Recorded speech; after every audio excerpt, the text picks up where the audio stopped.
નમસ્કાર, આપ જોઈ રહ્યા છો સ્પાર્ક ટુડે ન્યૂઝ। માથાભારે તત્વો દ્વારા એક પરિવારને જાનથી મારી નાખવાની ધમકી આપવામાં આવી રહી છે। આ બનાવ લગભગ 10 ઓગસ્ટનો છે।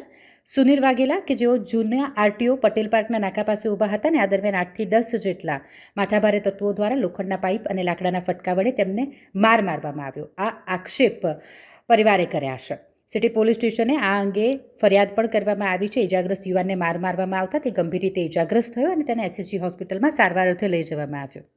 8 થી 10 જેટલા માથાભારે તત્વોએ તેઓને માર માર્યો અને તેઓનો ભાઈ જે હોસ્પિટલમાં સારવાર અર્થે હોય તેવામાં સિટી પોલીસ સ્ટેશન દ્વારા આરોપીઓને જામીન મુક્ત કરી દેવામાં આવ્યા હોય તેવા આક્ષેપ કરવામાં આવ્યા છે। માર મારનાર લુખ્ખા તત્વો દ્વારા જામીન પર છૂટી ઇજાગ્રસ્ત યુવાન અને તેના પરિવારને જાનથી મારી નાખવાની ધમકીઓ આપવામાં આવતી હોય અને તમે જે કેસ કર્યો છે તે પરત નહીં લો તો સમૂહમાં બધાને જ મારી નાખીશ તેવા ધમકીઓ આપવામાં આવી રહી છે અને આ આક્ષેપ પરિવાર લોકોએ કર્યા છે। શત્રુ વાઘેલા, સુરેશ વાઘેલા, કરણ વાઘેલા, ઘટો વાઘેલા દ્વારા ધમકીઓ આપવામાં આવતી હોય તેવા આક્ષેપ પરિવાર કરી રહ્યો છે। સાથે જ તેમણે એમ પણ કહ્યું કે સુરેશ વાઘેલા કે જે દારૂનો વેપાર કરતો હોય અને પોલીસવાળા અમારું કંઈ જ નહીં બગાડી લે તેવા વાક્યો બોલી અને પરિવારને જાનથી મારી નાખવાની ધમકી આપતા હોય ત્યારે પરિવાર દ્વારા પોલીસ કમિશનર પાસે મદદ માંગવામાં આવી છે। મીડિયા સમક્ષ પણ તેમણે રજૂઆત કરી હતી।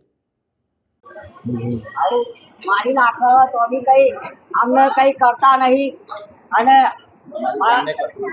અમારી જાનને ખતરો અને કોઈ સાંભળતા નહીં અમારું ખાવા પીવા મારા ઘરબાર ચોરાયા સાહેબ ઘર ચાલતું હતું સાહેબ ખોટી ધમકી આલે સાહેબ છૂટ્યા બાદ ધમકી આપે છે ધમકી આલે કોઈ અમારું સાંભળતું નહીં સાહેબ। શું નામ છે તમારું અને શું બનાવ બન્યો છે?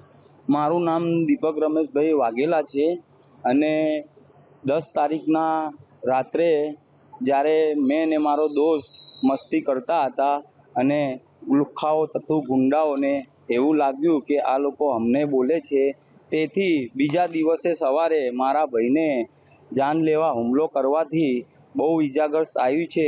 અમે એસએસજી હોસ્પિટલમાં ખસેડીને સારવાર કરાવી છે।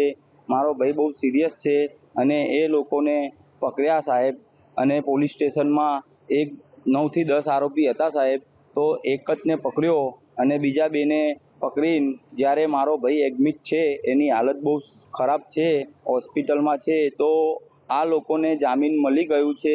જામીન મળ્યા બાદ જે એનો ભાઈ સુરેશ સકરા વાઘેલા, શત્રુનો ભાઈ સુરેશ સકરા વાઘેલા છૂટ્યા બાદ એમ કે છે કે તમે લોકો કેસ પાછો લઈ લો, નહીં તો તારા મોટા ભાઈના તો હાથ પગ તોડી નાખ્યા છે અને તારા નાનાનું ભાઈનું પણ મર્ડર કરી નાખશું, કેસ તમે પાછો લઈ લો। કોણ એવું ધમકી આપી? સુરેશ સકરા વાઘેલા સાહેબ। કેટલા લોકો છે? એ લોકો 8 થી 9 આરોપી છે સાહેબ। મારવામાં કેટલા લોકો હતા? મારવામાં 9 થી 10 આરોપી હતા। તો ફરિયાદમાં કેટલા લોકોના નામ લીધા છે? ફરિયાદમાં અમે લોકોએ 4 થી 5 લેડીઝના નામ લીધા છે અને 7 થી 8 લોકો જેન્ટ્સ છે, પણ સિટી પોલીસ સ્ટેશનમાં 3 લોકો રજૂ થયા બાદ જ્યારે મારો ભાઈની આટલી ખરાબ કન્ડિશન હોવા પછી પણ એ લોકોને જામીન મળ્યું છે, તો હવે છૂટીને આવ્યા પછી મારી મમ્મી અથવા મારી બેન, મારી વાઈફ, એ લોકો આખો દિવસ અમે લોકો હોસ્પિટલ રહીએ છીએ મારા ભાઈ જોડે। એના પછી સાંજે જમવાનું બનાવવા જાય છે, સવારે નાહવા બાવા જાય છે, તો એ લોકોને સુરેશ શત્રુ બંનો ધમકી આપતા હોતા કે છે તમે લોકો કેસ રિટર્ન લઈ લો, નહીં તો તારા મોટા ભાઈનું અમે હાથ ટાંટિયા તોડ્યા છે, એના પછી આ નાના ભાઈનું મર્ડર કરી નાખશું। શું માંગ છે તમારી? અમારી શ્રી કમિશનર સાહેબને એટલી માંગ છે સાહેબ કે આવા ગુંડા તથા લુખ્ખાઓને કડકથી કડક કાર્યવાહી કરે શ્રી કમિશનર સાહેબ અને અમને ન્યાય અપાવે। જેવું અમારા નિર્દોષ જોડે થયું છે એવું બીજા કોઈ નિર્દોષ જોડે થાય નહીં સાહેબ। એ લોકો શું કામ કરે છે? એ લોકો છે ને સાહેબ દારૂનો ધંધો કરે છે ને એ લોકો એવું કહે છે કે તમે લોકો મારો અને અમે લોકો છોડાઈ લેશું। સિટી પોલીસ સ્ટેશનમાં, બધી પોલીસ સ્ટેશનમાં અમારું ભરણ જાય છે, એ લોકો એ રીતનું કહે છે। મારું નામ દીપક રમેશભાઈ વાઘેલા છે સાહેબ અને મને ને મારા પરિવારને બહુ ખતરો છે સાહેબ અને મારી બેન લોકો ને મારી ઘરવાળી એ લોકોને બધાથી છે ને બહુ બીક લાગી રહી છે।